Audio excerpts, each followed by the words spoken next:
let's try and wait to see if a few people join, and then. Right, someone's on there. There we go. Right. Cool. Hi guys. Well, I'm just going to give this like a minute or two now. It's just gone live, just to make sure we've got 3 people in here.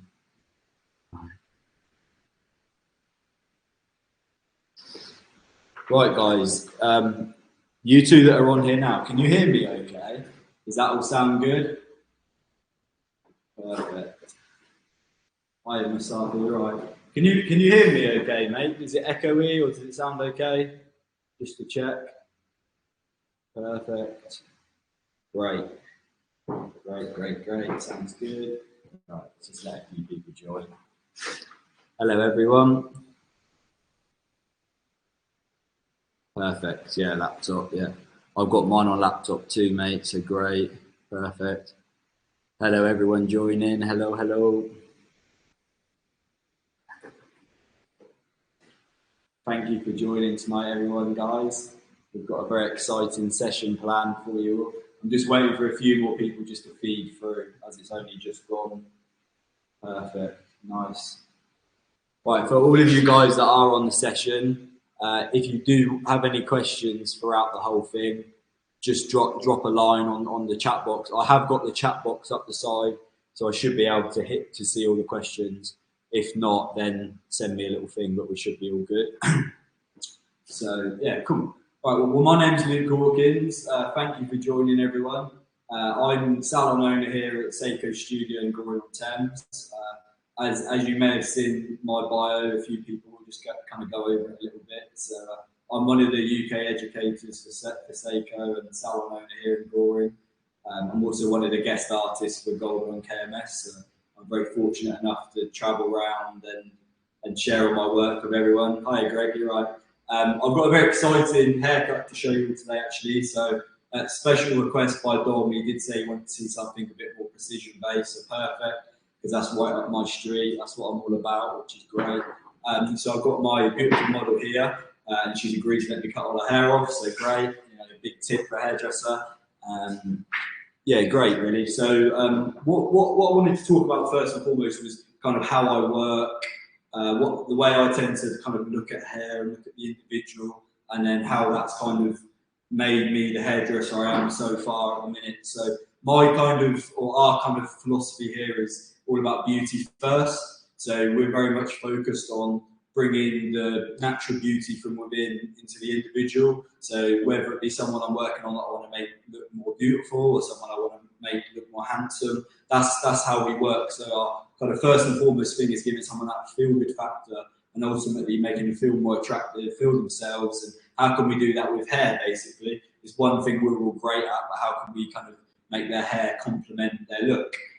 So this is great haircut for us today, actually, because it's a really salon-friendly haircut. So this is literally like a client I would get in the shop like 3 or 4 times a week. There's a difficult hairline, there's texture to the hair, there's a multiple build-up of different haircuts, which is great. So it gives us a chance to speak about what we like and speak about kind of how we want to implement that. So for me, what I try and do is always give my advice and give my kind of opinion on what hairstyle I may think is going to look most attractive. Now, their idea of their haircut they're getting today may be different to their idea I've got. It's my job to either meet in the middle or recommend like what we're going to do today for the benefit of the individual.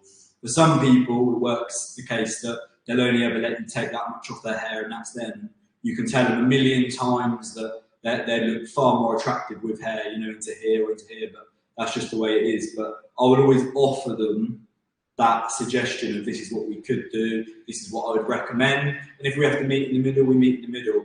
Obviously, it's a great exercise because I've got a model today, so perfect, because it's not a real scenario, but I want to give you a real situation of a haircut that we may see in the salon. So we can talk about that a little bit more as I kind of progress with the haircut. I don't want to just stand and talk for too long. But the main thing is, well, thanks guys for tuning in. If you have any questions about me and my education, obviously just pop them on the chat line and we can kind of get going as we get started, really. So just to start with, I'm gonna basically be referring back to what I've just said. There's a couple of things I wanted to talk about here. Really, is my model here has a beautiful jaw, and I want to expose that. I think there's two really attractive areas here. It's this part here of the jaw and the face shape, which is quite oval, and I'd like to make that even more oval because that's kind of like the ideal, kind of face shape if there were to be one. And there's also a beautiful kind of cheekbone in and around the eye socket here. So these are the two areas that my eyes have been drawn to straight away. I think I could work with that and make this lady look incredible. And these are my two things. Now, one of the great things is I'm working with fringe, so automatically that gives me an area to work around here and the forehead and towards the eye socket. And because of the condition where it's heavily bleached, I've already recommended losing some to make the whole thing look more solid and healthy. So that gives me an opportunity to change length. And just like that, as I have done with my hands, I can then recommend a specific length where I want to work with. I'm going to aim in here more towards the kind of jawline, so I think that would be the strongest, not only for the hair, but also for my client as well. So they're the kind of two things we're going to work on. Fringes are great because everyone loves a fringe, and 9 times out of 10, it's always a tricky thing to kind of work with in the salon, isn't it? So it's always a great thing to kind of talk about. So it's going to be like a real kind of classic box bob, but with a little bit of like a modern twist of a kind of newer fringe really to it. So I'm going to work through a centre parting to start with. So using the nose as a reference point. So we usually have the nose kind of joined into the nose, providing they don't play rugby and their nose is like this. Generally speaking, this is going to be pretty central. So I'm going to use that as my kind of reference point. I'm going to put my tip of my finger on the edge of the comb on the wide side. I'm now going to draw my section in to where I believe is about central. I'm then going to divide this space now so that I can separate the two parts. And I can use the camera as a mirror effectively for this, which is great. But I'd recommend using the mirror actually for this. I have a mirror right here, so I can do the same scene if I'm happy with central. I'm then going to follow this section all the way now down to the bottom of the hairline. So I've effectively just split the hair into two. And this is where we're going to start the haircut. I'm not a massive man for ridiculously over complex sections. For me, it's all about simplicity. I'll only do something if I know the why to it, and if I can explain it really. If I can't explain the why, I basically shouldn't be doing it. It's kind of as simple as that for me really. So I'm just going to start with separating the little back section here. Now I'm going to draw my first section in, which is going to be horizontal, which is going to be about an inch, if we can see, going to be about an inch to inch and a half, because I need, where it's quite fine and broken on this hairline, I do need a good guideline to work with to start with, so that I can actually put in a real solid baseline. It's great being technical and putting in really fine, great little sections like this, but it just wouldn't be enough of a guideline, so you have to think practically as well. And therefore, I basically started this haircut now with one division and one section, which I like to think's incredibly commercial for the salon, and also incredibly efficient as well, which is great. So just whilst I put that in, I'm just going to see if there's any. Perfect. Thank you. Cool. Right, so I'm just going to start this just with a little bit of water spray. I will move around to this little bit once I've just done this section actually. But I'm just modelling. I hope everyone liked my white backdrop as well. We took plenty of time setting this up, so looks like a recording studio. Right, so from the centre back now, you can kind of see where I am. I'm going to then go central, which is about a kind of inch and a half or so into the side. So we're going to be somewhere that looks like that. And there's my division there. And then I'm going to come in with my incredibly trusted gold clips, which I love using. And the main reason I use these is because they're flat and they don't leave any indentation into the hair at all.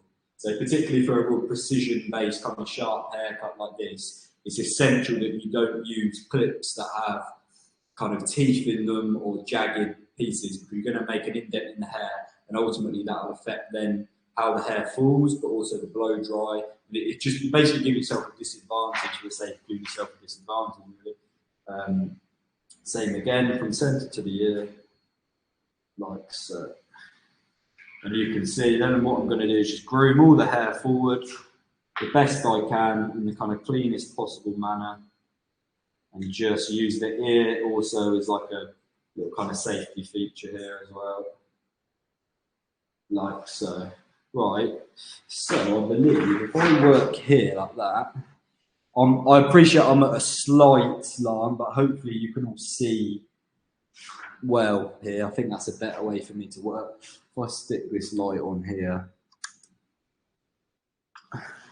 boom, that should be a little bit better. Perfect. Cool. Right, all good. Any questions? Yeah, great. Thank you, Dom. Cheers. So, right, like I said to you before, now this is a perfect angle for me to show this. I can now I've put my section in, I can now go back to the point where I'm just reassessing. Because this haircut is about two things, effectively. It's about the tension and the control. So you'll get that from your comb and your water of even distribution so that the hair's always damp. And the second most important thing, if not the, is head position. So this haircut, we're going to be working on a square line, which is going to be like this. So it's as if you just basically put a comb in, got a guillotine to someone's head and cleaned it off. That's the haircut we're going to achieve. So you can see any deviation of this head here is going to make so much difference to the hair. It's actually unbelievable. You know, it'll throw you off a little bit and it won't. So actually now this is a great position with this angle. You can see I'm going to be aiming for this area here. Hopefully you can see that. So there's my guideline then for what I'm going to be cutting off. So it's effectively that. And you can actually show yourself this in the mirror or show your clients this, or it's a great visual guide of using the mirrors around you. I'm obviously using the camera. It's just a very visual thing. I like to think I work very visually most of the time. I like to think I work quite practically. Whether some of you know or not, obviously I have a salon and I work in that salon sort of 4 or 5 days a week. So me, like most people, I like to do a haircut in also 60 minutes, which sometimes a challenge and sometimes not. So, right, so now we're going to start this first section of the haircut. So now what I'm going to do is I'm actually going to take my comb in first. I'm going to press that against the skin, so there's basically zero elevation in this haircut, and I'm actually going to cut clean on the skin, like so. If for whatever reason that may be a problem, we could also work in a manner like this through the comb. If you say weren't quite so confident you cutting on the skin, there's two options there. But the idea is you're working with zero elevation on this, and as soon as you even start to introduce one finger or combs, you have to remember that you're elevating the hair away from the skin. Therefore, you are technically graduating. So the cleanest, purest way is to cut on the skin at all points if you're going for a pure line. Okay, right. So yeah, the second thing I need to go over is just the head position. So what we're going to do is you're going to see me move around here. I'm going to do the best I can to show you this on the camera, but I'm going to be stood directly behind the section I'm cutting each time. So therefore, I would expect, if I was showing you this haircut in person, I would expect you to make 5 steps. I'd expect you to stand at the centre back, the centre right, and then the centre left. That then completes this zone here.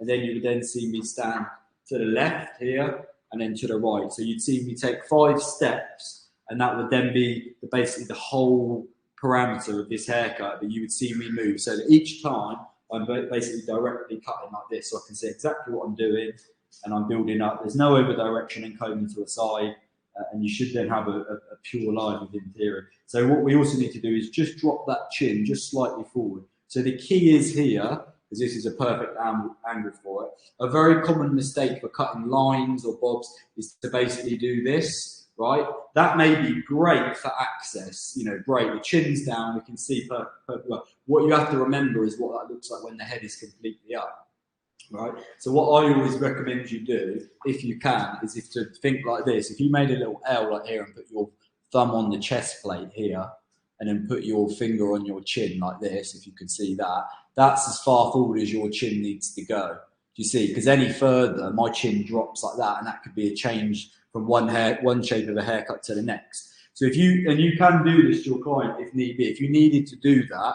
to make them aware and make yourself aware of what the position it is, what you effectively end up doing is creating this position where the chin is just forward like this. Do you see the difference? So you've got, but chin would be in neutral, and that's the chin forward, yeah? And that's the chin down. There's a big difference there. What you'll then find is any section you stand at, that chin needs to almost be as if those fingers are going to be there for like whole haircut. But you're just going to lightly push it away, you see? So I'm stood here, the face is pushed forward away from me, but the chin's not dropped, you see? At all points, that chin needs to stay up. Otherwise, what's going to happen, if I cut my beautiful square line like this and her chin's down, that looks great. That's a really square line until she goes up, and then that's my shape. Do you see? I've gone from that to this unintentionally. Hopefully that makes sense. Hopefully I haven't gone over that too quick, but that is basically the general premise of this haircut. And if that changes, the haircut's effectively lost. So really, it's all one on head position and tension of the comb, really. Hopefully that makes sense. I can actually start now, so we can stop talking. But obviously the hair's drying so much because I'm talking so much, which is great. So there we go. I'm just going to lightly kind of distribute. So I'm going to cut on the skin. I've told you there's my angle of where I'm going to be, which is going to basically be like half of this off. Okay, so with the fine side of the comb, I'm just going to work back like that here. Hopefully you can kind of see. And I'm going to work about midway through like this. And I'm just going to retract my scissors like so. So they're going to sit in like that. Okay? Hopefully you can see. And then there we should have a nice clean line. This is the only amount I need to cut here because I'm stood directly behind the section, yeah? Like I said, I've got to move body position when I go any further, okay? So hopefully that makes sense. There's your guide. You can then check around to there to see what that looks like. I'm pretty happy with that length. I think that looks about right to me. Okay, now head back in neutral. Now I'm stood here, taking a step to left. So I'm just going to tip the head very slightly like so, making sure now that my comb is at the correct angle. So my comb is now the haircut. Any kind of deviation here of the comb, and again, you could go rounder with your shape, you could go kind of more triangular. That's how you're going to be, yeah? So again, very important you're working with that in mind. There's my guideline to here, and there's there, okay? So that has actually dried up a little bit. Okay, so there's my guideline. I'm just going to follow that through like so. Working on the skin, zero tension as such. So it's basically natural fall, combing it down. There's enough water on the hair so that it should be stuck to the skin effectively. No elevation, and it just sits like that, okay? And then now I'm gonna move the chair for this one, but the same premise. I need to be stood obviously behind that section there. That's as far as the head's going. See in the recording, you can see that chin should be up. That shouldn't be down. Okay, there's my guideline there. I'm going to comb it down first and foremost like this. Hold it if need be. And then we're just going to work to that little point. Okay? It's effectively like a little dot to dot. You're going to go back to neutral, and then you're going to reassess where we're sat. Are we happy with that? You have to, with this haircut, because of how precise it is, this first section cannot be finished really until you're happy with it. There's no kind of, I can correct this bit on the next section. Because this haircut is so pure in the way it sits. If you don't correct it now, you'll still be trying to correct it by section number 10, do you see? So here we go, I'm just going to make sure it's even. If you do have any questions though, everyone on, obviously just drop them on and I'll answer them. Otherwise it feels quite lonely up here really. So right, here we go again. So I'm just going to soften this in slightly so that I'm happy with it. Like I said, once you're 100% happy with it, then you can progress. But if you're not, this is the section really you should spend sort of 5 minutes really working on, if any. You know, I'm talking to you in quite commercial timings here as well. I'm talking to you as if you'd be doing this on the shop floor, you know, that kind of thing. Obviously, when we're teaching, we get endless amount of hours, don't we? So it's a little different, but that's the premise of it. Okay, everyone can see that. You should be able to see a slight corner on here, which is going to be the guide for the rest. And you should see a relatively clean kind of square line. Okay, cool. All right, we can get cracking then. And now, so the premise for the rest of the haircut is effectively the same, but obviously they're progressing slightly further forward to the ear. So what will be the next 3 sections? We're just going to be working behind the ear. You need to make sure that you're keeping your sections really nice and clean, and the sections should reflect the line you're trying to cut. So if it were around the line, you would see your sections like that. If it was slightly more triangular, you may see them getting longer. as I said before, this is like a proper square line little box haircut. So everything should be horizontal and like so, really. Great.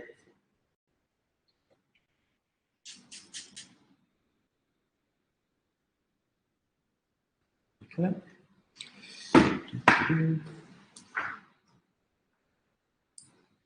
See, again, I'm keeping it all really nice and clean. I use the tip of my finger always to draw my sections. So therefore, then when I get to the end of my section, there's my separations, you see? So my hands are already there, and it just keeps the whole process really clean then. So I'm not messing around with sections. If I'm working behind the ear, I always use the ear as my guide in my kind of division, so I can clip onto the ear, which I always think helps.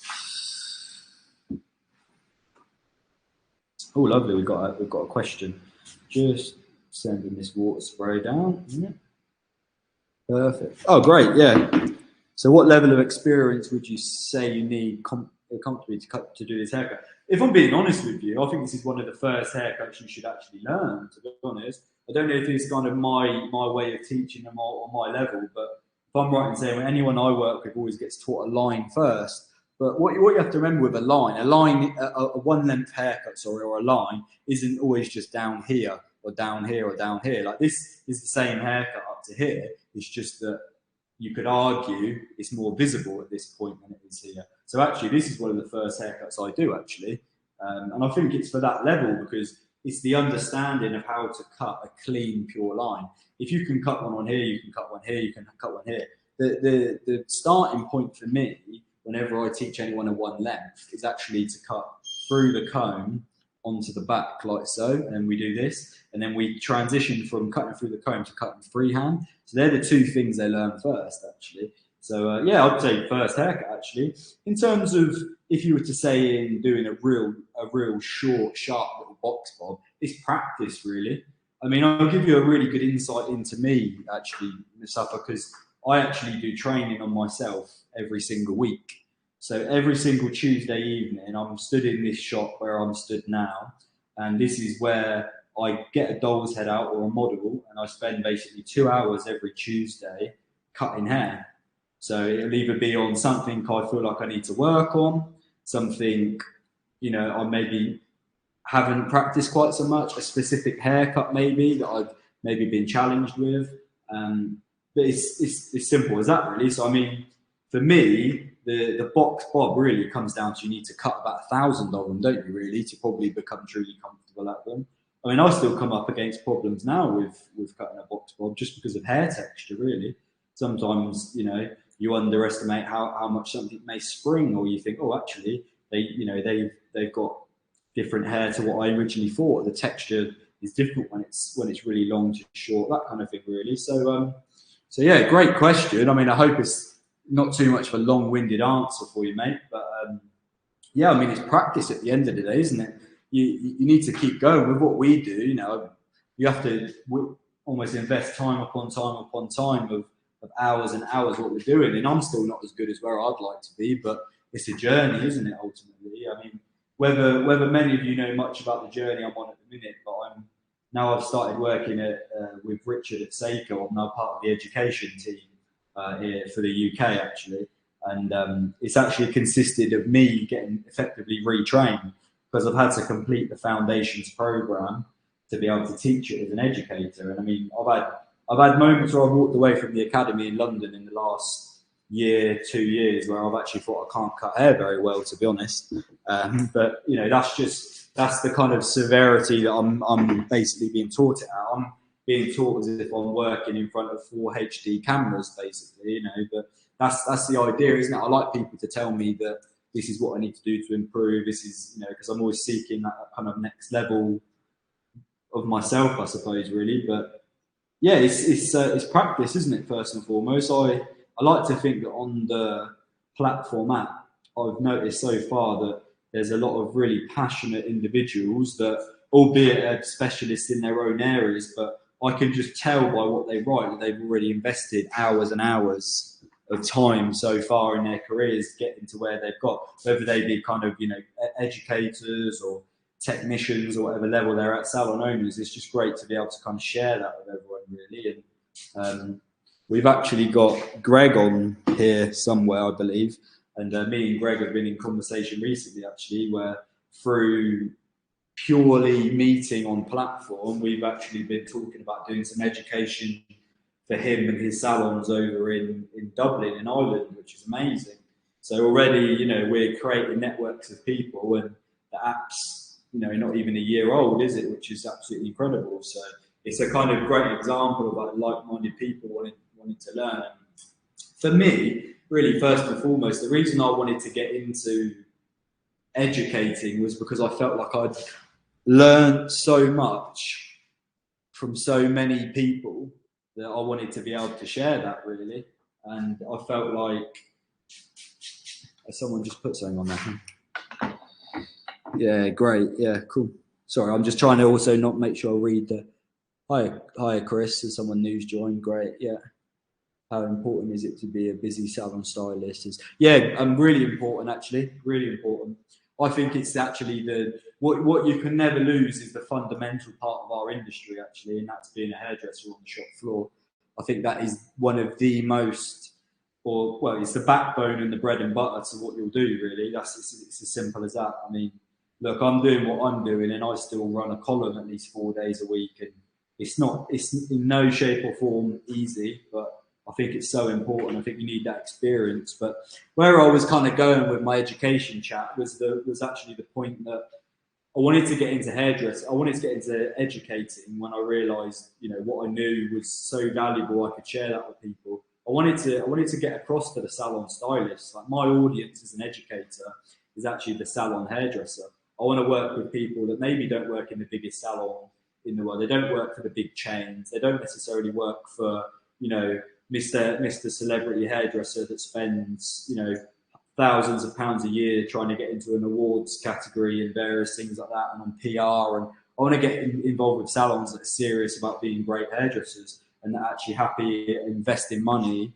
into their stylists, basically, to get them better. First and foremost, for that stylist to have a great career, but also for them to have a successful salon column, because that's what it's all about for everyone, you know. You can't forget about 90% of our industry is the salon hairdresser, and that will always be the way it is. You know, whether you're freelance or whatever you want to call yourself, you're working in a salon on clients, working on the public. You know, that's the thing, and you can't lose that kind of part. And I like to see myself at the minute as my journey is basically trying to target those people and trying to work with those hairdressers to get them even better than they already are at cutting hair. That's my kind of vision. And I think the platform app's a great way for me to do that. But, you know, hopefully I can come across some other salon owners, exactly like Greg, that are passionate about that, and they can notice that, and we can work together in that way.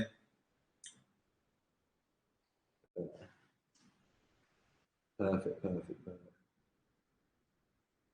Yeah, cool. Hopefully that answers the questions. Anyway, I'm just going to keep going, guys. So I'm still working behind the ear, just to recap on what I'm doing now. So I'm working on my last section now at the tip of the ear before we now round off into the hairline at the front. So this is my last section. Hopefully everyone that's noticed has watched me take my sections about an inch or so. I've also, as you can see, I'm at the top of the ear now. And we're now at that point where the hairline actually rounds into the front. So that's our next section of the haircut. Hopefully you've all noticed that the best I can show you, I've been stood in 3 different positions, centre, back, left and right. And you've also noticed the tilt of the head at each zone to make sure that line is as square as we can get it effectively. Okay, perfect. I'm combing the hair down so it's flat against the skin, as you can see. And then I'm just resting my comb there for assurance to be able to cut like so. There's my one zone there. I'm sending that back here so that I can check that line. Now I'm going to take a step here. The head moves away from me. And we progress forward. And it should be a case that you're just following exactly what you've done now so far, so you can see exactly the work from the previous sections, okay? I'm going to put my comb there for a little bit of stability for this corner. Okay.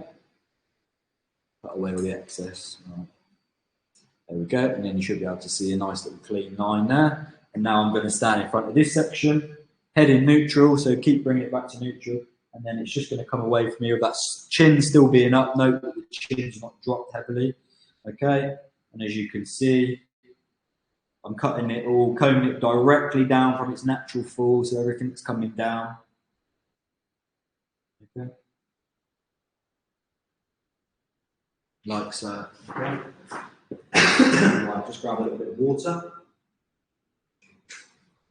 I've been talking so much. Right, any other questions from anyone? Right, what we got here? Sorry, I'm just reading up the list in a second. Perfect. Samantha, yeah. Okay, great. Right, Samantha. So a little bit more information then on about what I do. So I tend to work mostly, like I said, with salons on improving their kind of staff. So we tend to work on a more foundation, kind of fundamental level, really. So it would be more kind of fundamental shapes and working on that in particular. And I also, which is ladies hairdressing, and I also run a separate men's course. Which, if Dom likes what I've done today at some point this year, he might let me do some of my freehand men's work, which would be pretty great because it's actually designed for hairdressers and barbers that are maybe not as comfortable without the clipper guard. So I put a lot of emphasis on doing all of my men's work with either this or a comb and a set of clippers without any guards, which is another conversation probably for another time. But really, going to the courses, it's a fundamental program that I offer. So we would work on lines, graduation, and layers. And within that, we will look at our philosophy of beauty first. So we'll work about how we can enhance the individual and make the client that we're working with effectively more attractive or handsome, however we wish, right? So we could do that from a 1-day basis or a 3-day course, depending on obviously investment and time and however much you're kind of doing. What I always tend to recommend on my cutting courses is that we will, where they tend to be in salon or in the the salon I'm working for, I always encourage people to bring in real models. I have a real thing where I like to work on real people because it's real, it's natural. We also come up against real salon problems, i.e. hairlines, i.e. products we get to talk about. And we can basically talk about everything that a salon stylist would go through. So like the haircut I'm doing now is a perfect example of a salon haircut in a real scenario where there's issues and problems around, certain bits, whether it be hairline, weaker hair pieces at the front, things like that. Perfect, yeah, cool. Hopefully that kind of helps a little bit. I mean, we always talk over the phone as we do. If anyone's ever interested in education, it's all about creating the kind of course to suit the individual, really. And really, I like to always, because of my background of obviously having the salon, I always like to really go over the kind of running a column and talking about products, talking about the importance of retail, rebooking, client retention, and we kind of so on and so forth, talk about really building a business as well. So it's not just about the haircut from a technical perspective, it's also about the business. Right, okay. Right, we've got on spot on. Cool. Don't know why my throat's playing.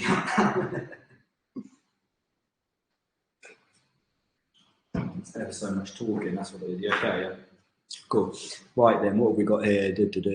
How to cut it. Oh yeah, perfect, yeah. Well, obviously, I think it's Dom on the how to cut it. Obviously, as Dom said, they're absolute legends of hairdressers that I've worked with. I mean, to start with Dale, I mean, those that know you or not, Dale's a very, very close friend of mine now. And I'm actually very fortunate enough to have been able to persuade him to work in my salon a couple of days a month, which is pretty incredible. But he's the best. He's simply what he is the best barber in the industry I've ever come across, and probably I ever will come across, to be honest with you. He's taught me a lot about what I know to do with men's hair and male grooming, male hairdressing, however you'd like to describe it, really. But yeah, I mean, he's an old school Sassoon barbershop boy, so he's right up my street with kind of how he talks about hair and how he works. But ultimately, he works in the same format I'm working today. How can we make the man sat in front of you look more handsome? How can we make him look more attractive to everyone on the street? And so on and so forth. So he goes over kind of the real classic fashion aspect of men's hair and so on and so forth. I mean, he's an incredible barber, but he's the one that really initially taught me about working without clipper guards, to be honest. That was the main thing. I mean, you think about it now, you know, if I put this question across to everyone on the thing, for me, the one question I always have to any hairdresser, male hairdresser, barber, or whatever title you give yourself, is if all you do is men's hair, not only would you expect to be amazing at it, why would you not want to know every possible way to achieve, you know, the best haircut you can? I.e., in my books, you should be able to do clipper guards, you should be able to do clipper overcombs, freehand work. You should also be able to do any haircut with these. And you should be able to work between those three things to basically produce whatever haircut you need. So if you're working on 20-minute haircuts as an example, you know, you'll probably find that your work's going to only be £20 worth, you know, or if you're doing 40 minutes, you've got a nice middle level of like £40 worth, haven't you, of a haircut. If you're further afield than that, I would expect you, anything north of really 50, 60 quid, I expect someone to basically do the whole haircut with this, because you're probably paying for time. And that's how I view it. I view it very much in the basis of, you know, there's like layers to an onion, isn't there? And the more you kind of take them off, the more you learn. So your skill set should be able to develop in that format. So hopefully that kind of makes sense. But yeah, like Dom said, if you check Dale's podcast, it's pretty amazing as well. I also reference him because he's been a massive part of my journey. Just to quickly take you back to the haircut, just to remember I'm still cutting hair. You can see the head's been in this position like so. My target point is to this position of the jaw, if you would all agree. This is my guideline to the back, and now I'm going to work through to the front. The reason I've picked this length is because, like I said before, how fine the hair is here, and I wanted to make it look as strong as possible.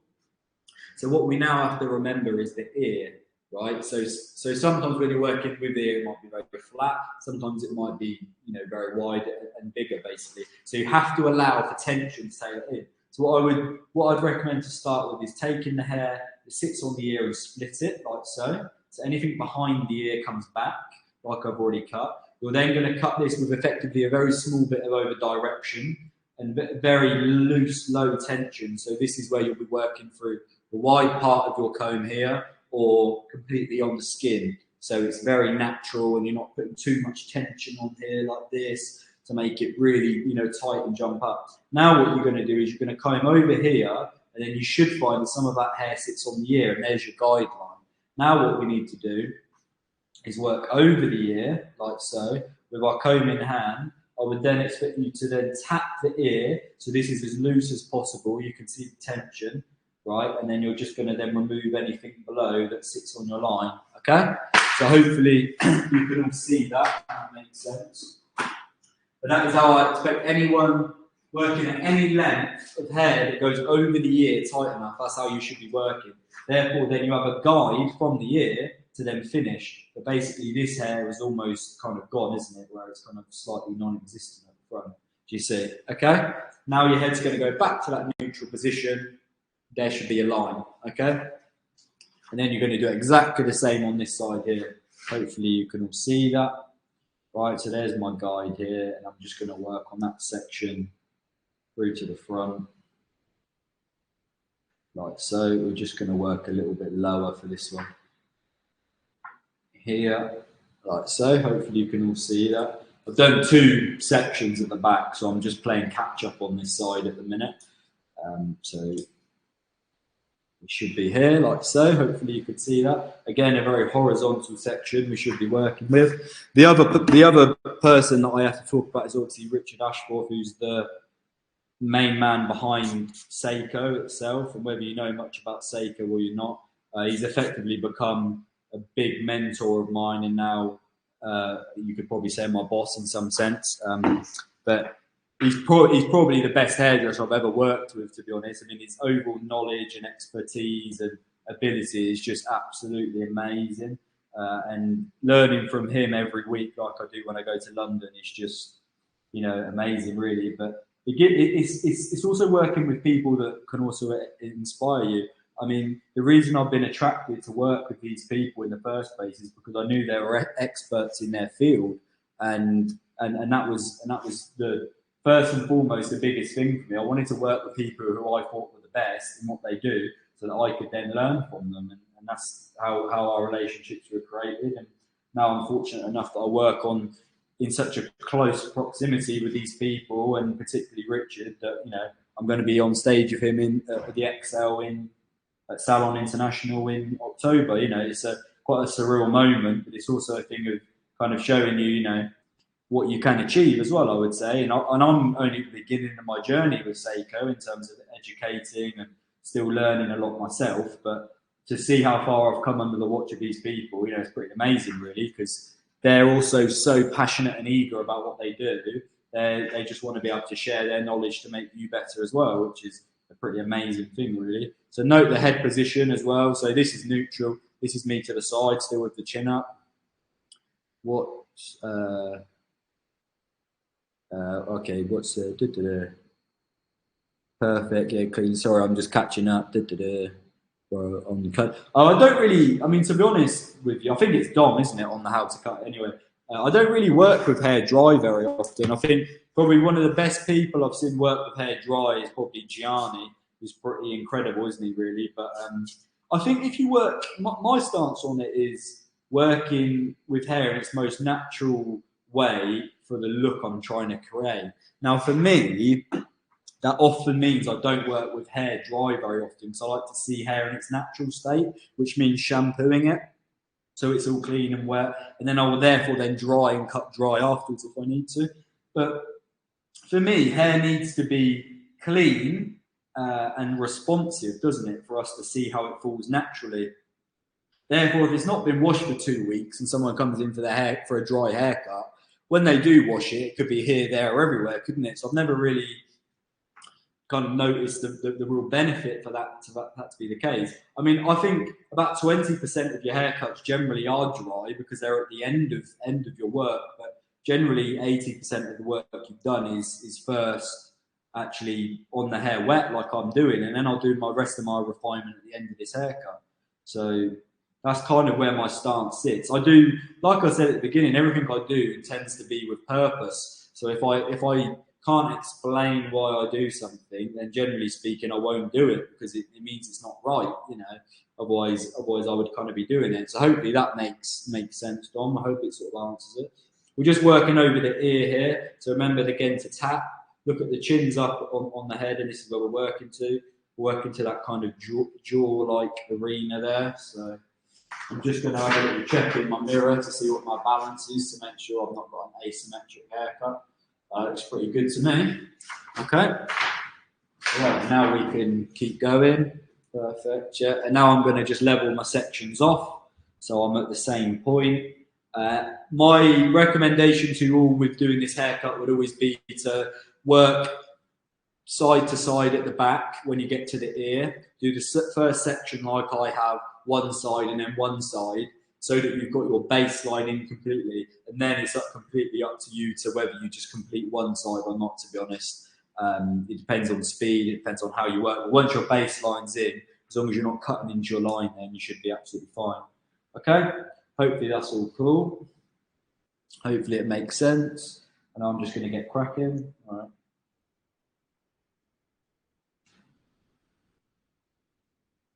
Again, head position is key to this. Bring it back to natural.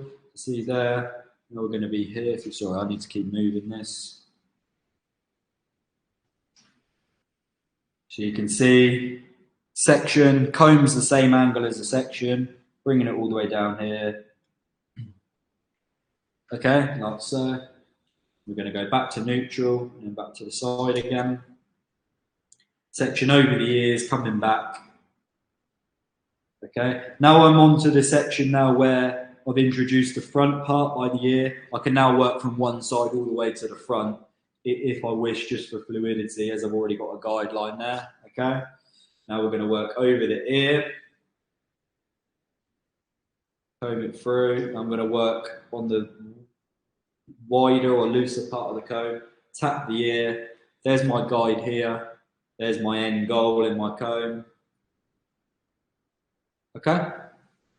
And we're then going to reposition to neutral, to where the head would normally sit. Have a little check.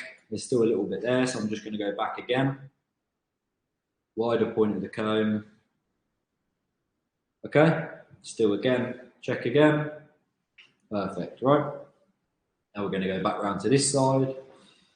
Carry on. I might need to just slightly wet it.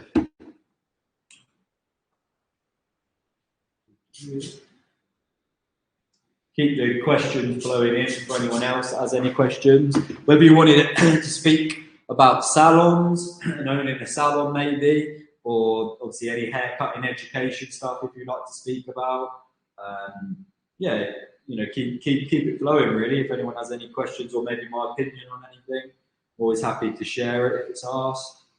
You should be able to quite clearly see the guideline now, hopefully. Hopefully I'll position the lights well enough, but we'd spent half an hour trying it, so it should be all good. Yeah, looks good, I think. Right, now we're going to, again, from here, from the back, centre back, make sure the chin's not too down, okay? Let me just work through here, let it sit in naturally, and just follow my guide. Here again. Okay. Back to neutral again to check it. So always make sure each time you've cut it, you're going round. Okay. Yeah. Make sure the chin's up. Yeah. Hopefully you can all see that's the case.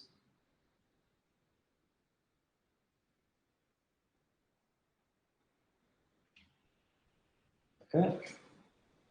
Back to neutral again, just to check my line. Kind of shows you how efficient you can do it once you put your baseline in and you keep going. Split at the ear. This bit's been over directed back. Just going to cut this through my comb like so. There's my guideline there. Okay. Back to neutral again. Check my line.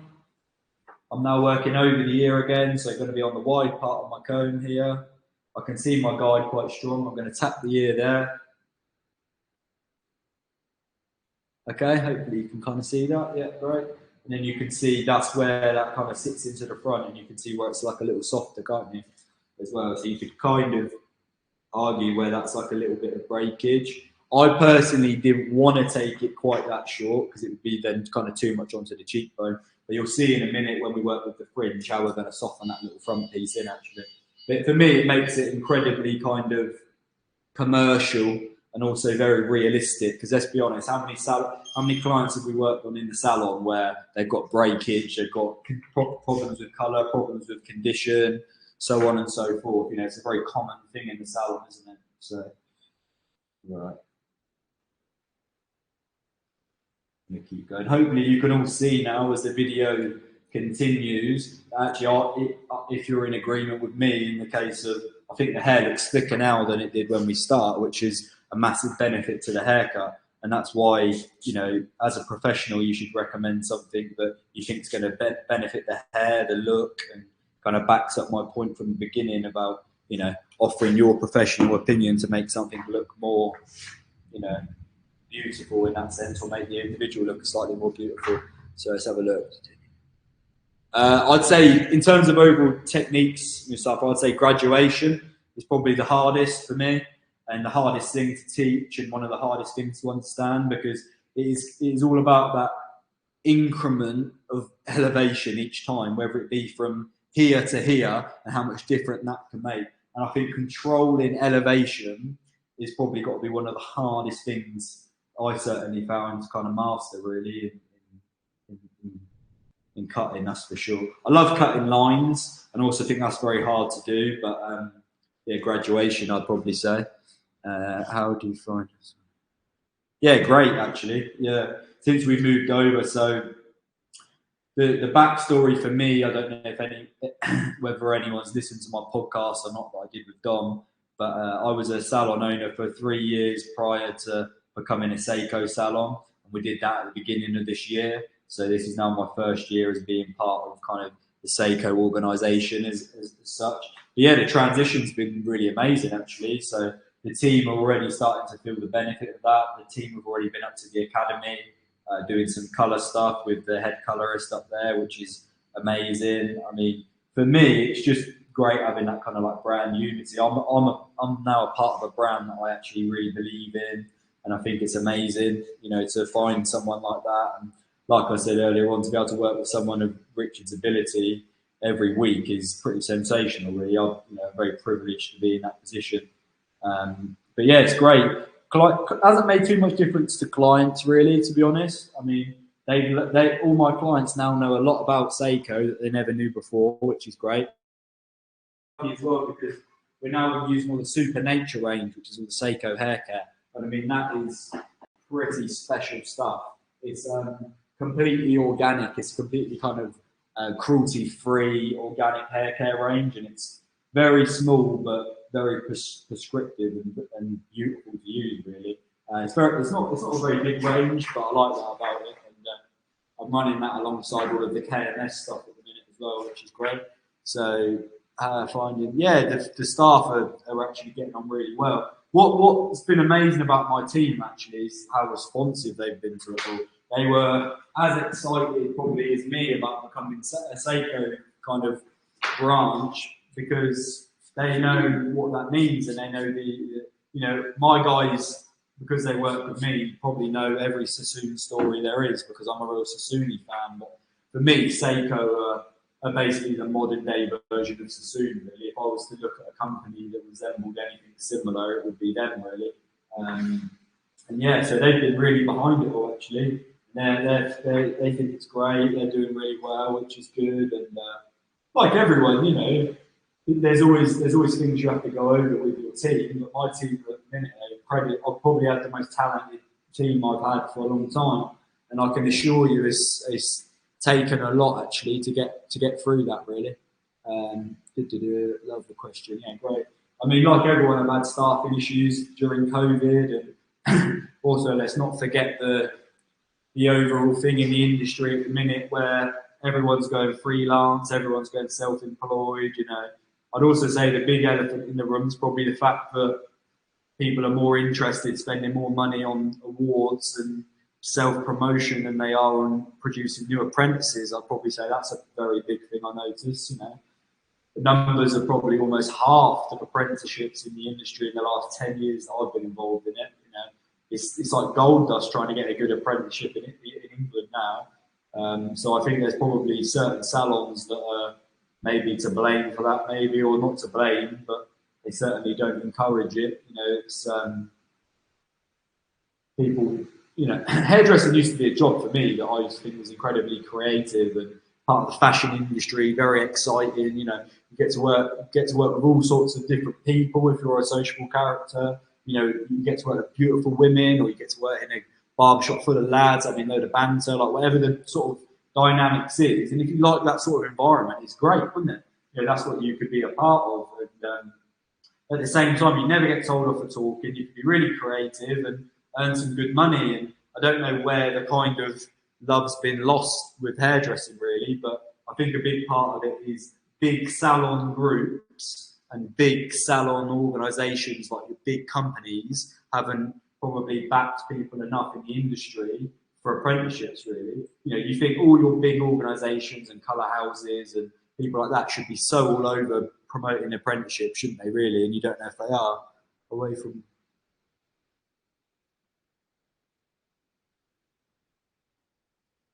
from your contact, did it? Gianni is probably one of them, actually, Dom. He's always someone outside that I've always really admired his work, because I love that he has his own kind of style and he's very loose and it's all very soft, but still incredibly technical as well. So outside of the guys, you know, I've worked with, and I have to give quite a special shout out to JB as well. So JB Mazzella. I mean, I was very lucky enough to kind of shadow him for about 2 years, to be honest. But again, I completely got in contact with him off the basis of I was looking at his work on social media and I thought he was incredible. And I was like, I need to meet this guy and work with him. And we're now obviously very good friends. And he put me in contact with Richard at Seiko to kind of start working there. So yeah, they're kind of the three main people that I really look at their work and things like that. But outside of my actual contacts and probably friends I have, you know, it's probably Gianni, to be honest. I think he's a pretty incredible hairdresser. I think you can learn quite a lot from him. But they all seem to, my guys all seem to follow a real, special kind of suit. If I was to look at the more sessiony side of it, I think Simon Webster's a really good guy to know and look at. I think he's really editorial and some of his stuff looks really good. He's a bit more kind of out there with sessiony stuff. And he also has a salon in Brighton. I think he's a really good hairdresser to have a look at. There's, I'm like everyone, I have a social media, but it probably reflects the sort of things that I'm into, really, i.e. cutting hair. But yeah, hopefully that.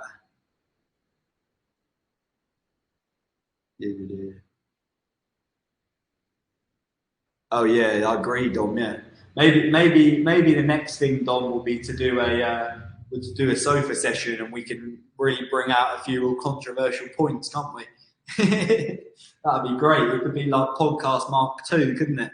If you wanted to talk about some awards again. For anyone that's listening, maybe hasn't watched my podcast, me and Dom had a great discussion about award-winning hairdressers and my stance on that and what it means. And basically, for me, I would see far more value in investing 20 grand into the business or into an apprentice or into marketing or into growing my team than I would buying an award effectively or competing in an award environment. Really, that is my kind of stance. But yeah, I mean, that's the thing, Dom, isn't it? I can talk about really great hairdressers like Gianni, and I don't know if he's ever won an award or whether he likes awards or not, but that's a hairdresser that technically is quite special, but in someone's eyes, he's obviously not worthy enough to win an award, is he? So there you go. But yeah, great, Dom. Yeah, I agree. Yeah, so Chris, I agree with you on the apprentices front, actually. And actually, a great one to talk about is the fact that my first and only apprentice I've had in this shop that I've had, she's now a stylist on the shop floor, and she's absolutely flying. And now she's part of one of the fellowship teams, so she's traveling up once a month, doing some stuff with the fellowship, and she'll get to do some stage work. And she's absolutely blossomed, from an apprentice to now a really comfortable salon stylist. Like listening to her speak about hair and work with the clients in the salon is also a very proud thing for me to see. And to think that you trained them from when they walked in the salon to nothing, I think is for me far greater than anything else. So yeah, I agree with Chris saying about that with apprentices, which is great. Yeah, cool. Well, I'm going to get going, guys, just because I know I don't want everyone sat here all night. Everyone's probably got to have dinner at some point, I would have thought. So we're just going to finish this off. Again, head shape. So looking at the balance of this, I'm only going just forward from my sections. I'm doing that the best I can with the camera in mind. I'm now just pulling my comb through, getting to the end, and then you can see with what's left, I'm just getting rid of that. Hopefully you can see that clean line if I don't stand in front of the light. I'll tell you what, I'm going to just quickly go here, and hopefully that's better. We're going to go just to the side again, like so. There's your guide. I'm going to tap over the ear, and then you're just going to remove anything like so. Okay, if you can see that. Same again, tap the ear, anything excess, just going to remove. Great. Okay, that's that side complete. And then we can just, wherever that foot thing is. There we go, there it is. If there's any more questions, just fire them away.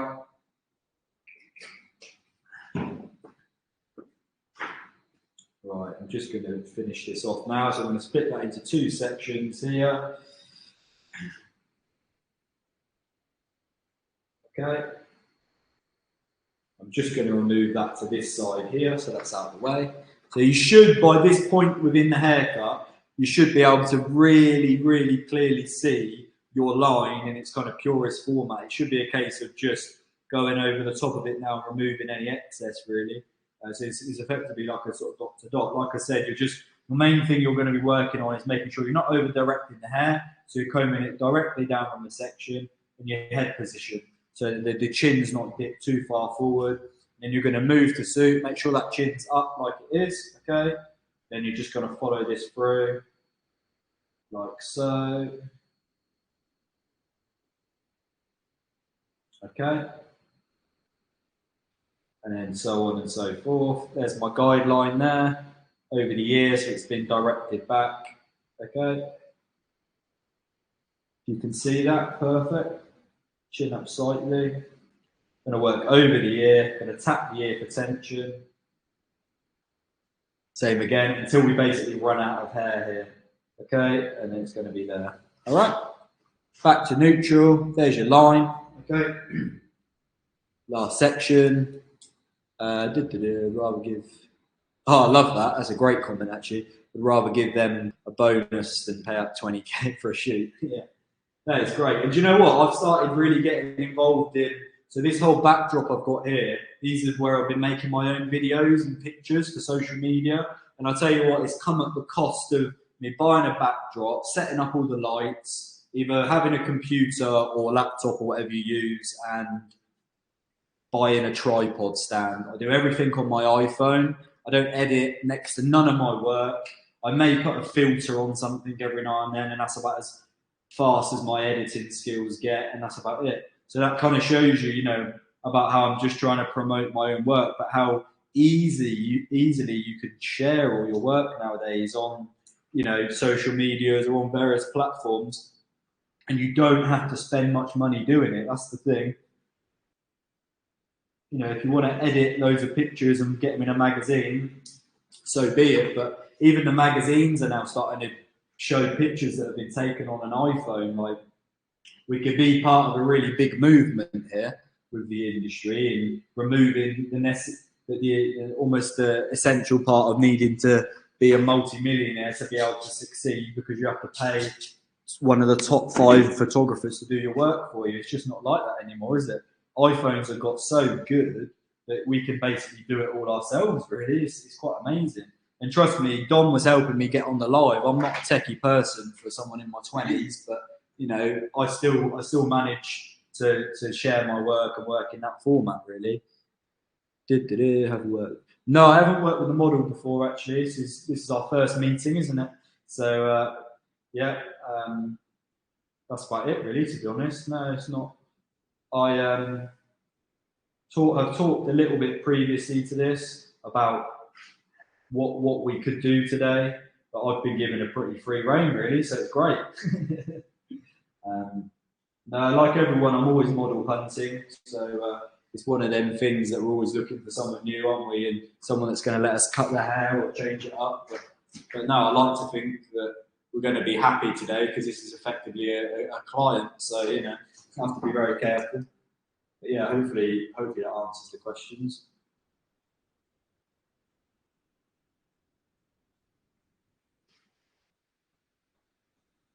How are you feeling? It's not too short, is it? No. Now we've said that.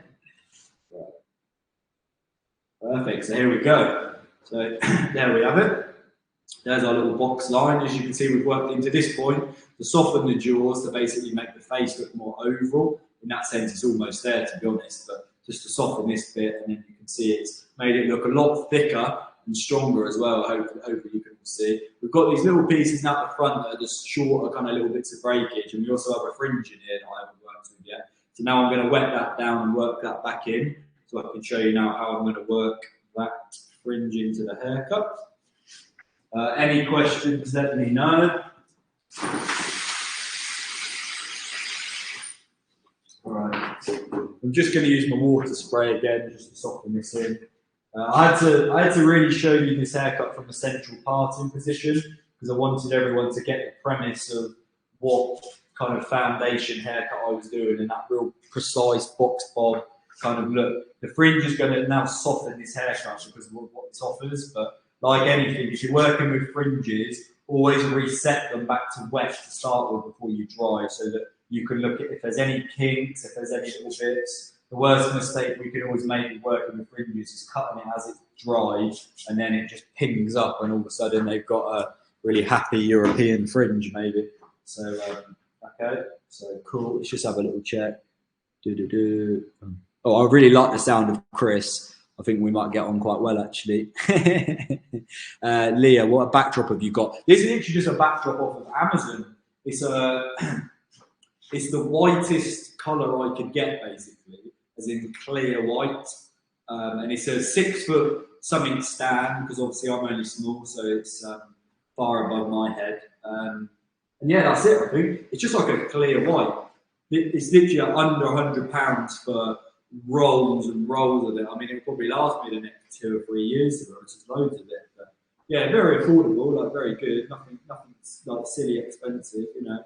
So going back to the fringe, then I'm now going to work in a very small kind of like V pattern. So I've got my centre guide, which I've worked the haircut to. Now I'm going to work my fringe off of that point. So my widest point for a fringe will always be recession to centre. So you're going to create yourself a little kind of V, if you can sort of slightly see that.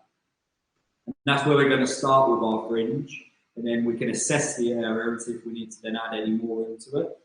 I'm also going to now work where I'm actually going to clip all of this away so it doesn't.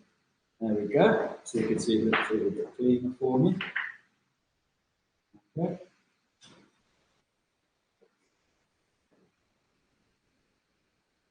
Yeah, nice. So there we go. Okay, so recession to recession. I can now assess the fringe, and if I need to add more into it or so on and so forth, this is what we can do.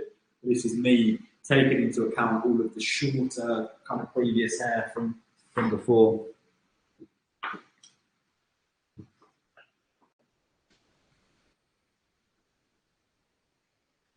But you know, one of the other things, just from even reading what Chris has said, and also from knowing my conversations I've had with Dom, it's really great to have a platform as well where everyone feels like they can also be really honest, and they can talk about, you know, their hairdressing opinions, and it's not about being wrong. Everyone's entitled to an opinion. You're allowed to say, but it's nice to be able to share that, so that to know that actually you're not going to be outcasted because you've said it on the wrong platform, or you've said it on somewhere where there's too many people that are friends with each other. You know, it's about sharing opinions. No one's always going to agree with everything you say, but it's nice to be kind of your true self, you know.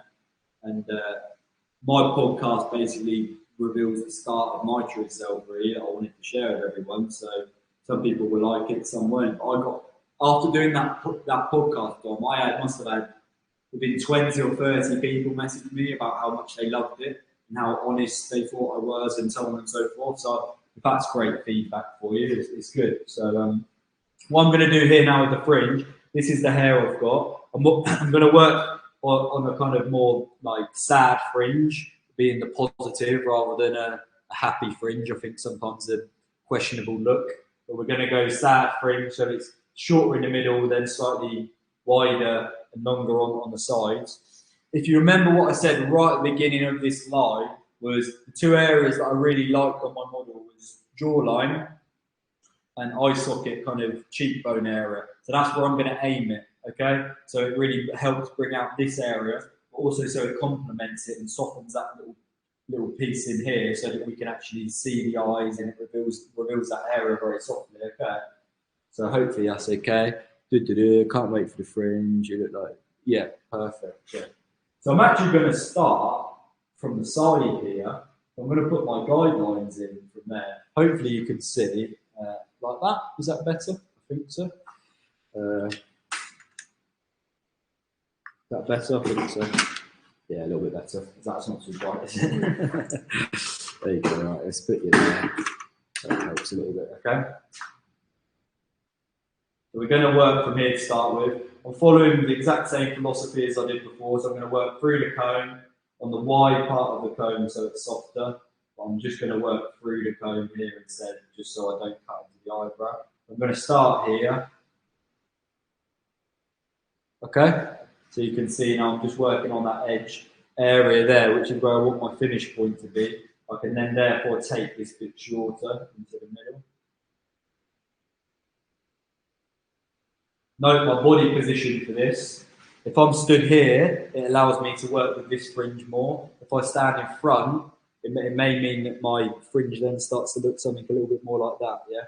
You have to remember your body position when you're doing this. So you may round things off too much. I'm effectively over-directing the hair here, aren't I? So I'm achieving the desired result I want to achieve, because I'm over-directing the hair across here, and I want these sides to be longer, so perfect. So they work hand in hand very well. Same again, next bit through here, okay? I'm resting my comb on the brow, and then I'm just going to work through here. Okay? Hopefully you can see that. Again, I'm going to put this little piece over here. There's already a bit of hair there from before, see, so it shows you that we're kind of working on the right kind of phase of play that we're on. Okay? And there we go, there's our kind of point for that part. Now we're going to do exactly the same here. You can kind of see there. Same again, going to work on the diagonal across here. I'm letting it fall in its natural position, okay? So note that hair here is falling there where it's going to, yeah, I'm not over-directing. It's just these bits here that are being over-directed across, so they're a little bit longer. Okay. Just...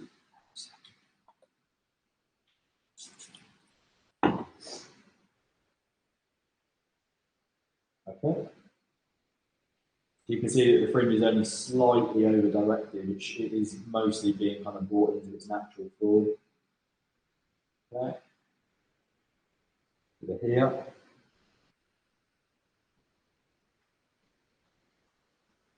Yeah.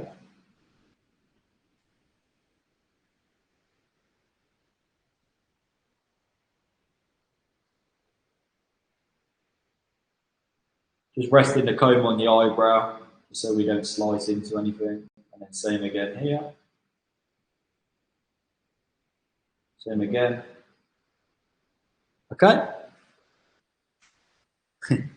Right. Okay? So then we should effectively have a fringe now that is basically into a point. Now that allows me then to remove the middle in shorter and I've got a guideline. So it'll just be my way of doing this fringe by basically giving myself two guidelines either side. So I like to think it's quite a kind of logical way to do it, if there is one. Right, we're going to remove this and just work on the lower part. I now can actually work on the part of the fringe here where you can actually see it a little bit more. So we're going to work through here, through there, and I'm just going to get rid of that point. Okay? Then you should start to be able to see the fringe build a little bit.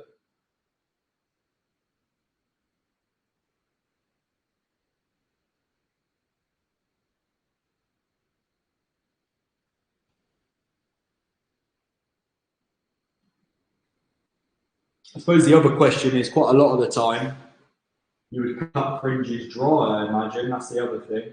Now, I would quite often do fringe trims dry, to be honest, when clients already have fringes and they come in to get it cut. Because I'm completely cutting in a new fringe, this is why I do it wet.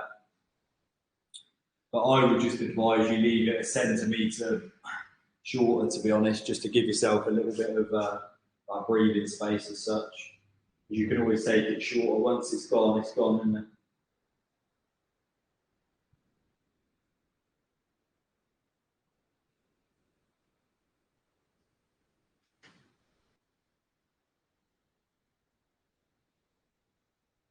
Okay.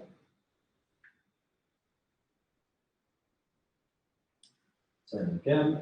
Probably find there's not quite so much to come off by the last one. But again, it's like the rest of the haircut. We've just been kind of working like guidelines to guideline, haven't we?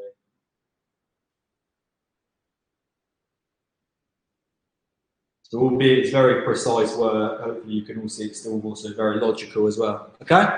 Cool. Now we can get drying.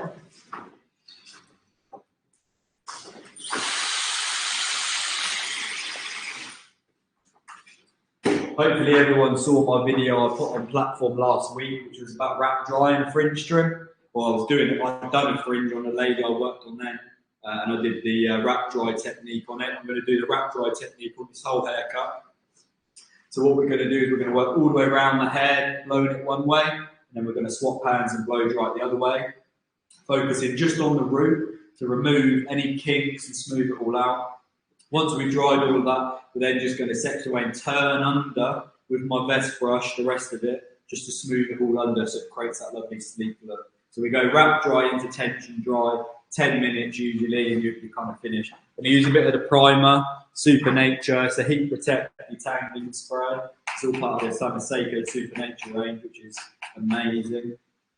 I'm going to spray it through everything. like I said before, there's colour in here. So we work with colour, so products are going to be the number one friend. Anyone with any type of colouring on their hair should use product without question. You know, that's an argument you could have every day of the week, really. The primer's perfect for bleached and coloured hair anyway. Okay, plenty of that. I'm going to also put a little bit of the rebuild in, which is a strengthen building kind of leave-in treatment. You'd have kind of like 2 pumps of that usually. Going on the mid-lengths to ends, and it's basically a reconstructing building treatment, which is lovely. Perfect because the mid-length ends of my model is all bleached, so perfect, and a little tip on the fringe, which is great. Well, perfect, yeah. Yeah, thank you, Don. Great comment. Yeah, like I said at the beginning, though, this is all about showing you how I work, how I think. You know, I like to think that I'm always working with kind of beauty in mind first, suitability, how I can work and kind of mould the best haircut that shapes and suitable for the individual I'm working on, whether it be a client, a model, or whatever it is, really. So yeah, great. And we use our techniques and our shapes that we learn in all of our foundation programs to create those looks, really. And I think linking back to the point where we spoke about education, that's why I always talk so much about the foundations being the strongest part of your education, because once you know your foundations well, you can basically create any haircut you ever want to create. So I like to think it's the most important thing to learn, to be honest. Okay, all good. Right, cool. We're going to start blow drying. So we're going to just wrap dry here. Notice that the airflow is pointing at the root. I'm just going to dry it from one side like so. To remove any kinks. Blow dry it to the other side. And once I've done that, I can just turn it under. I'm just going to blow dry to start. Alright. Okay.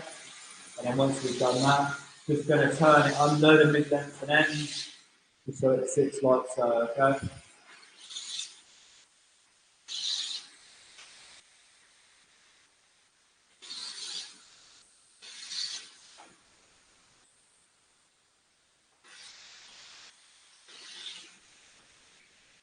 Same again this side, just turn it under.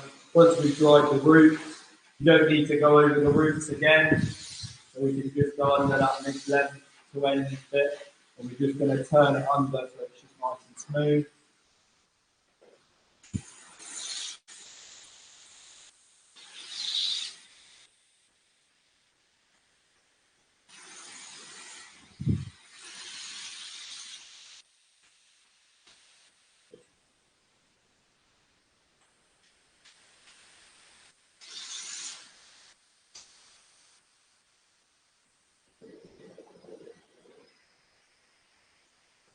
Cool.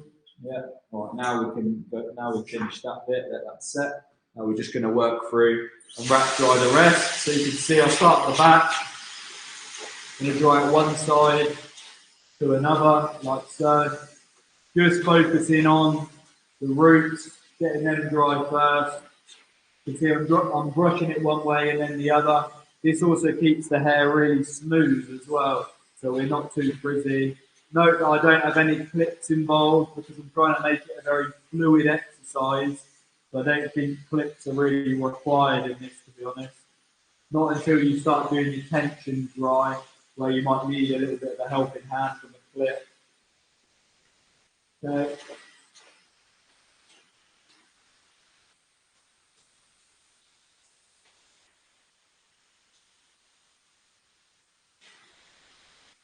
Same again, move the head to suit if you need to.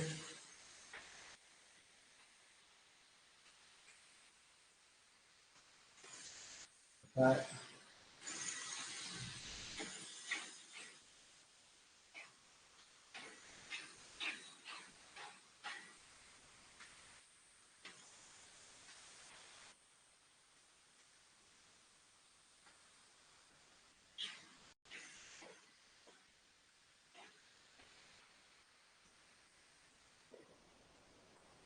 Okay. I like to think the wrap dry is pretty much done on that side. I've done from one side to another. You can see just working on the root like so. And you can see how the rest of the hair is smoothing out. Then all I need to do now is just tension dry the rest. I'm going to spin round this way so you can see what I'm doing. And if need be, obviously move the head slightly.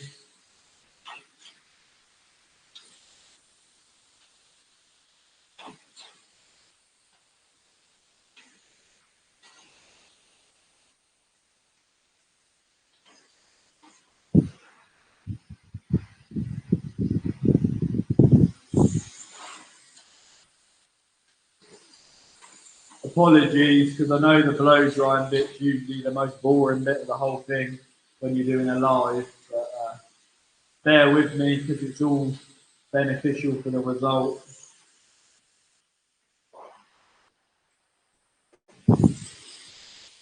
Swap over hands just to do this little bit, same again.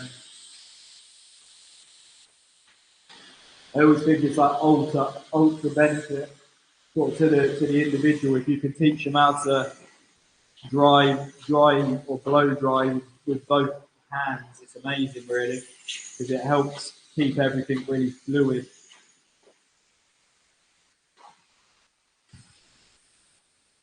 Okay.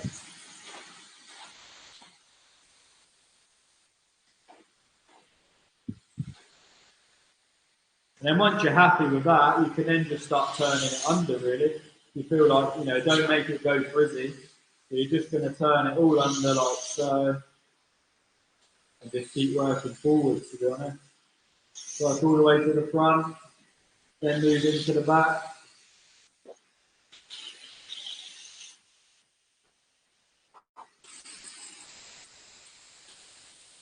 So this is my point now where you may feel like you want a little clip. Again, we're going to use the flat clips. I'm just going to turn it under. Okay? Just like so. All right?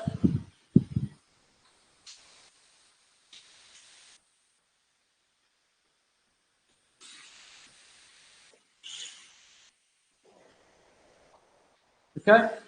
Any questions, guys? I'm stood right by the computer doing this, so if anyone wants to fire anything in,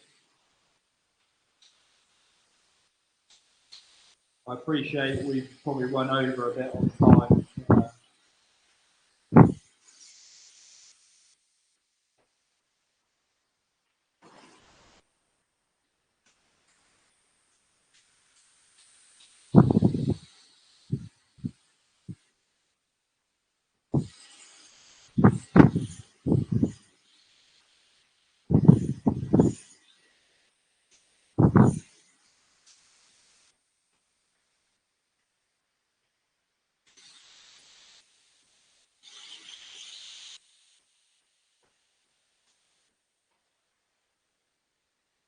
Thanks. I'd just like to say if people do end up leaving or whatever happens if the session expires, thanks everyone for coming on. I mean, it says a lot about everyone that you're prepared to watch one of these at 7:30 on a Tuesday. So thanks everyone for tuning in. Any questions after this, drop me a little DM on platforms, or I'm sure Dom will tag my Instagram and stuff. It's just Lukey_Hawkins. If you want to talk about anything else, it'd be great to have a chat. And I'm sure you'll probably see my face again. This is a vest brush. It's the Seiko brush, but they're just vest brushes. This is a 7-row vest brush. And then the other one I use is a 9-row, depending on sizes.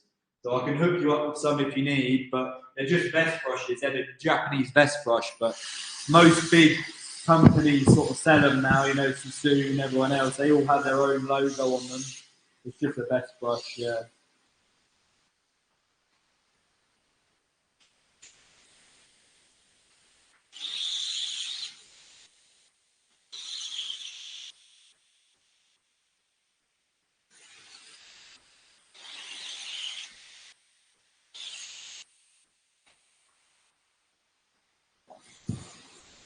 Yeah, just drop me a DM, Samantha, and I can sort you out with some, no probs. I know we've been chatting anyway, so it's not a problem.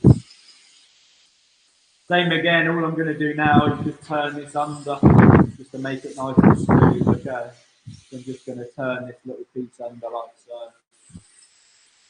And then I'm not sure if the sessions expire, do they, Dom, or however it finishes. But once I've done this, I'm then just going to go back round and refine my shape, check for any graduation underneath my haircut in case there's any that's dropped out, and then soften the fringe. That's basically the finish to this.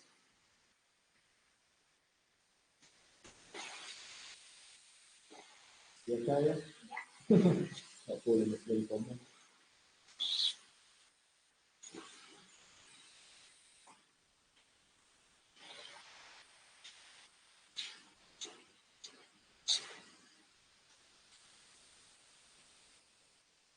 Oh, great. Yeah, there's no time expiry. Perfect. Well, I won't be too much longer anyway.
As you can see, I'm just kind of turning this under now.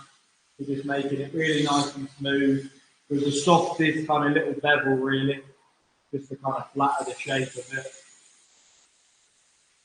I'm actually using the head position to the side to just allow me to not need to use any sectioning grips or pins or anything.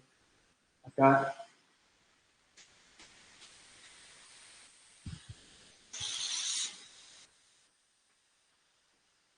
Okay.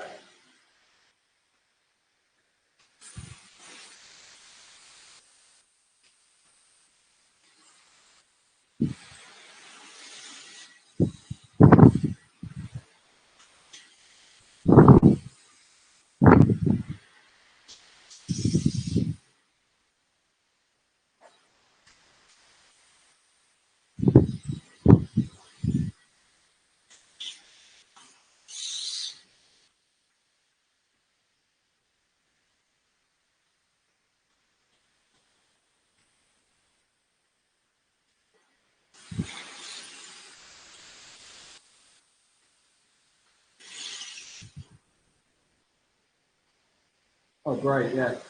Yeah, it would be good to do a collaboration, actually, Dom. Yeah. Thing is, I'm more than happy. I know we're obviously at the early doors of everything, but I'd be more than happy with hosting an event here if you wanted to. You know, and using the salon maybe, inviting everyone down, and we could maybe do a few little live things. And we could almost do a little evening with, if you wanted to arrange something. You know, we could get a couple of people from the platform all to bring a model. We could set up the salon so we were all spread about, and we could all just do some great hair, really, talk about it, share it, and yeah, it'd be great if it was something that everyone was interested in doing.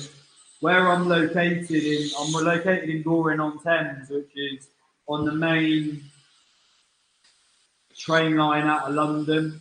I'm close to like the M4 and the M40 and places like that, so we're quite easily accessible here. So if people wanted to travel, it'd be a really exciting thing to do. But we could maybe have a chat further down the line, couldn't we, on platform maybe about it. Well, I can pop your head forward.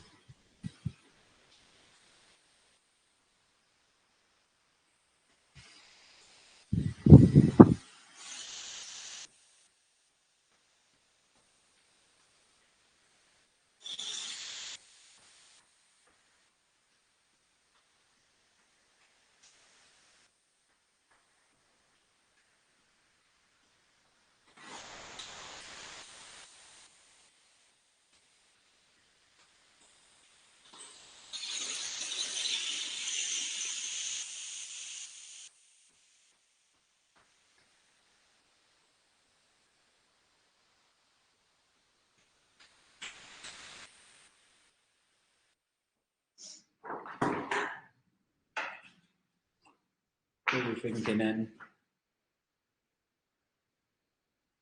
Oh, great, yeah, great, Dom. Yeah, we're on the same wavelength. Right, okay. So here we go. Right. So there's the general kind of premise of what we've done this evening. So a nice little cute kind of little box bob, as you can see, really sharp, makes the hair look really strong. Now all we've got to do, to be honest, is now just look at the kind of fringe and just finishing that little bit off. As you can see, there's a few little hairs, isn't there? So I would just suggest we kind of work with them now, incorporate them into the fringe. So I'm working now on the division here of the recession. Now, if there's some finer bits that fall forward, that are always going to fall forward, I would cut them off. But I would never cut into here unless I was doing a show maybe or something a bit silly. But, you know, for practical purposes like this, you can see that that's a little bit that needs to come off, yeah? So same again, we're just going to work through here. Okay. And hopefully you can see that, okay? So we've brought that real strength now to that area. And now the rest of it kind of sits in really nicely into that little jaw area there, which was where I was obviously working. Same again for this side. You can see there's a little piece there, isn't there, of hair again. I'm going to let that, where the division sits, that's all going to sit here. And this hair here that wants to kind of fall forward, not necessarily like a sideburn. Okay, and it's basically telling me there what I need to cut off, isn't it? Okay, so I could just do that kind of freehand into that little piece there. And you see, it brings then a little bit more strength, doesn't it, to that area. Oh. Right, and now where we're sat at the fringe, we can now just work with what we have. So if we want to make maybe this middle bit, I mean, I quite like it, to be honest. I quite like the length that it's at, but maybe I might just soften it a little, just so it's not almost like kind of too blunt. So my tip on refinement is always to work horizontally to remove the least amount of hair, okay? So horizontal to me is this, and then I would then soften the edge, right? And that is just refinement, that's softening the edge. Now, if you took the panel vertically, like so, you're now removing a lot of weight and a lot of the shape potentially that could be in there. So always be aware of that when you do that and which way you work and the purpose of why you're doing that. I'm going to do it like this because I like the line. I just want to soften it a little bit so it might just shatter it. So you can see I'm just really softly, yeah. Next section, going to elevate it so it's now softer and slightly more layered, and I'm just going to soften into there, okay?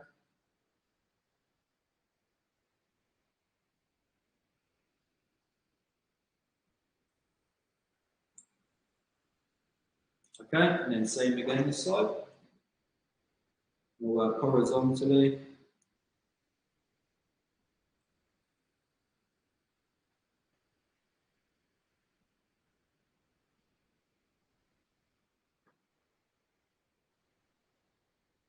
You see, so then it just sits a little bit softer, and we'll just work through the front.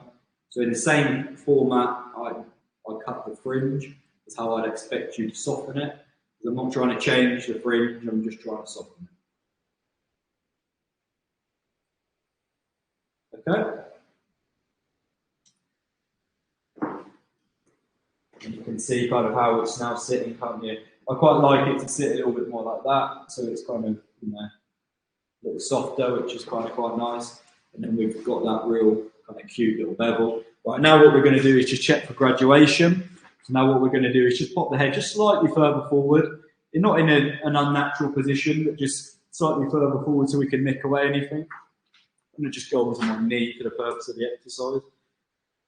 There's the tiniest bit here, you know, around, but that's just where the thickness of the hair meets the kind of the piece on the bone here. So the neck bone and the thickness meets, and it's always going to cause some form of graduation.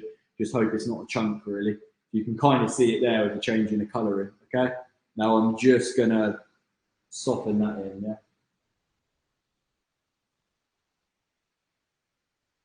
If you had to take away more than a centimetre or a millimetre, I would probably suggest that there's probably an error there with what you've, in the way you cut it originally, but because we're just refining it, it's not a problem, okay? You see how it's sat there? Right, same again, head back into natural onto the side. And I can't really say there's any there, to be honest, but I'm going to just soften it anyway, just for the purpose of the exercise, okay? And the same again to the side.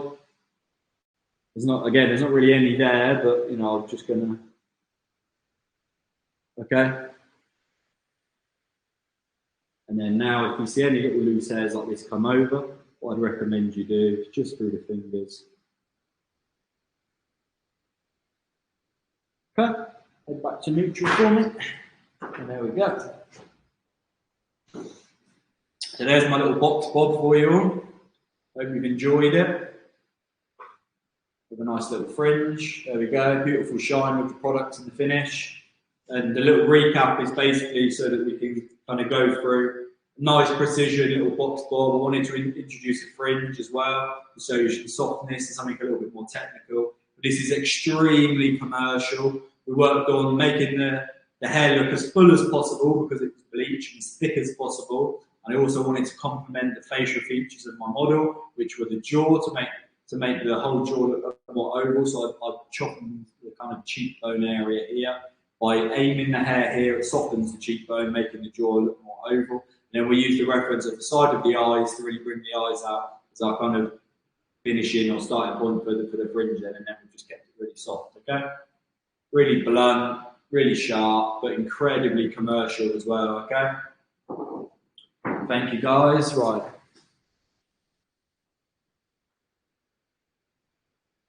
Perfect. No, sorry, I know it makes me look like an old man, doesn't it? I'm just trying to like read the thing.